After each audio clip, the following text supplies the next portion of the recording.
নমস্কার। মণিপুরে রাষ্ট্রপতি শাসন কি সময়ের অপেক্ষা?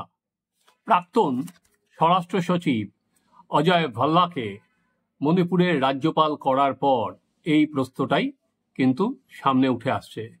অমিত শাহর অত্যন্ত আস্থাভাজন এই অজয় ভাল্লা যখন স্বরাষ্ট্র সচিব ছিলেন তখন 4 বার ওনার স্বরাষ্ট্র সচিব পদে মেয়াদ বৃদ্ধি করা হয়েছিল এবং অমিত শাহ যখন মণিপুর সফরে গিয়েছিলেন তখন কিন্তু অজয় ভাল্লা তার সঙ্গে ছিলেন, সহযোগী ছিলেন। মণিপুর নিয়ে বিজেপি কিন্তু কোনো সময়, এর আগে আমরা দেখেছিলাম, হাজারো দাবি সত্ত্বেও কংগ্রেস বা অন্যান্য বিরোধী দলের বিজেপি বা কেন্দ্রীয় সরকার বিজেপি চায়নি মণিপুরের যিনি মুখ্যমন্ত্রী এন বীরেন সিংকে সরাতে, বা কেন্দ্র কোনো সময় চায়নি যে সেখানে রাষ্ট্রপতি শাসন জারি করতে। আপনাদের নিশ্চয়ই মনে আছে যে অমিত শাহ যখন নো কনফিডেন্স মোশন আনা হয়েছিল সেখানে মণিপুর নিয়ে কি বলেছিল আমি একবার আপনাদের স্মরণ করিয়ে দিই।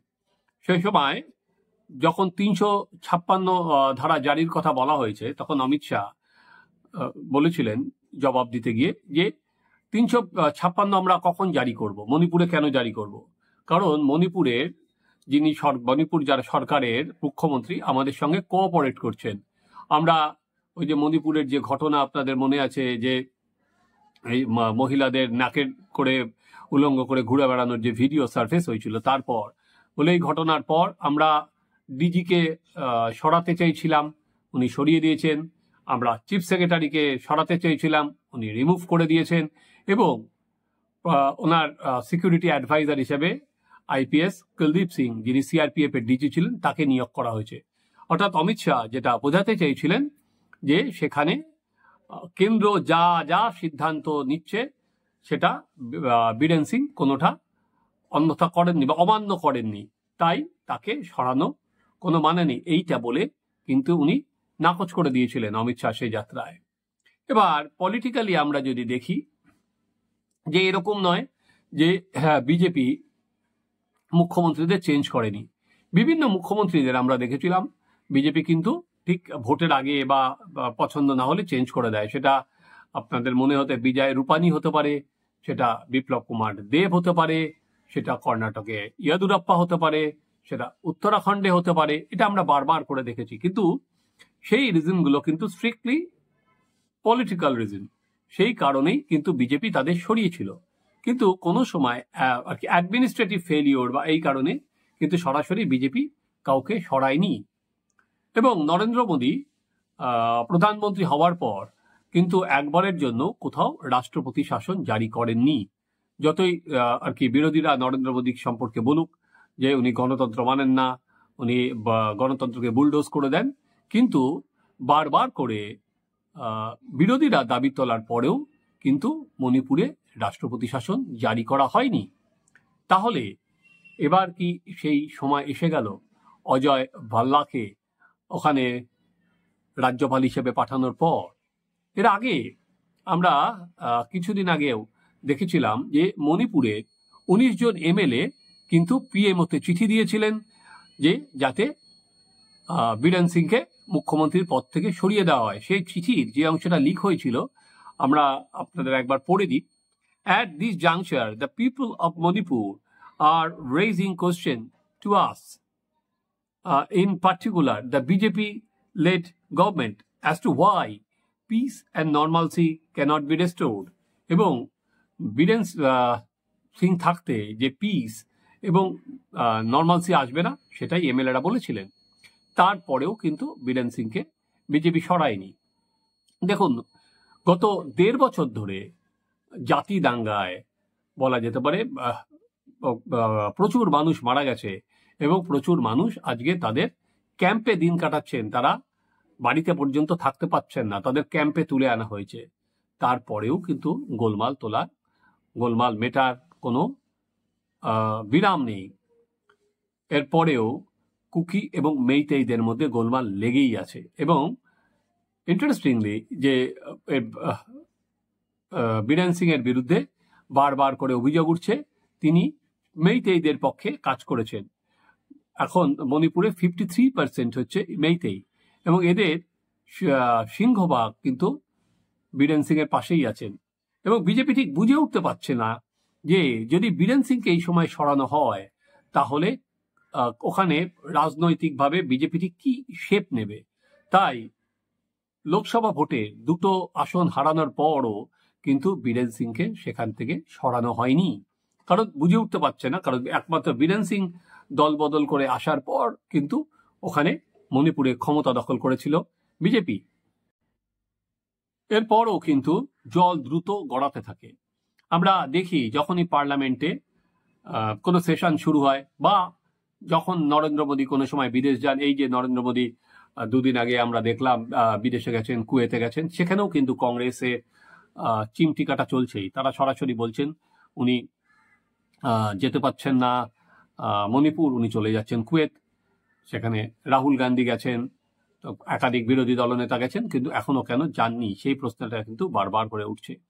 উল্টো দিকে বিজেপি লজিক দিচ্ছে যে উনি প্রতিনিয়ত খবর রাখছেন, এবং অমিত শাহ পার্লামেন্টে বলেছেন উনি রাত্রিবেলা আমাকে 3টায় ফোন করেছিলেন, ভোর 6টায় ফোন করেছিলেন, এবং আমি নিজে গেছি, নিত্যানন্দ রায় গেছেন। ফলে কংগ্রেস যে করছে, যে প্রচার করছে বা সেটা ভুয়ো, প্লাস কি কংগ্রেসের আমলে হয়েছে সেটা আর কি, সেটা উনি তথ্য দিয়েছিলেন, সেটা আজকে আমাদের বিচার্য বিষয় নয়। কিন্তু যেটা ইন্টারেস্টিং পয়েন্ট, এর মধ্যে একটি ঘটনা ঘটে গেছে, সেটা হচ্ছে সৎসঙ্গ চালক মোহন ভাগবত কিন্তু সরাসরি ফিঙ্গার পয়েন্ট করেছিলেন মণিপুরে, এবং মণিপুরে প্রায় 1.5 বছর ধরে যে জাতি সংঘর্ষে চলে যাচ্ছে, উনি সেটা ইমিডিয়েট সেটা বলেছিলেন নর্মালসি যাতে স্থাপন করা যায়, সেখানে যাতে পিস আসে, এবং সেটা তিনি উদ্বেগ প্রকাশ করেছিলেন। এই অবস্থায় দাঁড়িয়ে তখন বিজেপির সামনেও কিন্তু যখন সৎসঙ্গ চালক এত বড় একটা স্টেটমেন্ট দিয়ে দেয়, সেটা দেখার ছিল যে কি করবে বিজেপি বা কেন্দ্র।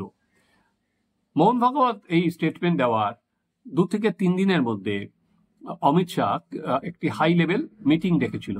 সেই মিটিংয়ে ইন্টারেস্টিংলি তখন অজয় ভাল্লা বিদের সচিব ছিলেন, তিনি ছিলেন সেনা প্রধান ছিলেন তখনকার, পরবর্তীকালে যে তিনি সেনা প্রধান হবেন তিনি ছিলেন, সেখানে কুলদীপ সিং ছিলেন, সেখানে ডিজিরা ছিলেন। ইন্টারেস্টিংলি কিন্তু সেই মিটিংয়ে বীরেন সিং ডাক পাননি। তাহলে সেখানেই কি বীরেন সিং এর ভাগ্য লেখা হয়ে গিয়েছিল? অমিত শাহর সেই গুরুত্বপূর্ণ মিটিং যেখানে মণিপুর নিয়ে কথা হচ্ছে, সেখানেই কি বীরেন সিং এর ভাগ্য লেখা হয়ে গেছিল? তারপর আমরা দেখুন মণিপুর নিয়ে সবসময় কিন্তু যা সিদ্ধান্ত নেওয়ার সেটা কেন্দ্রীয় স্বরাষ্ট্র মন্ত্রকই নেন। এখানে বিশাল কোনো সিদ্ধান্ত নেওয়ার ক্ষমতা বীরেন সিং এর নেই। এর মধ্যে একবার ডিজি পুলিশ ওখানকার বলেও দিয়েছিল যে এখানে 355 ধারা জারি হয়েছে, আর একটা ল অ্যান্ড অর্ডারটা স্টেটের হাতে নেই, যে যদিও পরবর্তীকালে সেন্টার থেকে বলা হয় না সেরকম কিছু হয়নি, তো যে সেন্টার সেটা বলেনি যে এখানে 355 ধারা জারি হয়েছে। যাই হোক, আইন শৃঙ্খলা জনিত কোনো ব্যাপারেই কিন্তু বীরেন সিং এর বিশেষ কোনো ক্ষমতা নেই। তাহলে অমিত শাহ, যদি আপনারা বলতে পারেন যে অমিত শাহ যদি অ্যাম্বিশন থাকে 29-এর পর উনি কি হবেন, সেখানে দাঁড়িয়ে ওনার কিন্তু সৎসঙ্গ চালক যে কথা বলেছেন, যা যে উদ্বেগ প্রকাশ করেছেন, ওনার কিন্তু তার সঙ্গে সঙ্গতি রেখে ওনার কোনো স্টেপ দ্রুত নেওয়া জরুরি। এইবার মণিপুরে বললেই তো হঠাৎ করে কোনো স্টেপ নেওয়া যায় না। শুধু মণিপুর নয়, ইতিমধ্যে যেটা খবর যেটা পাওয়া যাচ্ছে সেটা হচ্ছে বাংলাদেশ মায়ানমার সীমান্তে টেকনাফ জেলার একটা অংশ কিন্তু পুরোপুরি হাতে চলে গেছে হচ্ছে আরাকানানবি। এবার ভারতের উদ্বেগ কিন্তু প্রচুর বাড়িয়ে দিয়েছে মায়ানমারের এই বিদ্রোহী গোষ্ঠী। এরা দখল করে নিয়েছে মণিপুর ঘেঁষা চীন প্রদেশ, এবং সেখানে যেটা হয়েছে ওই যেটা চীন প্রদেশ, ওখানে কিন্তু কুকি, তারাই কিন্তু আর কি কুকিদেরই জায়গা।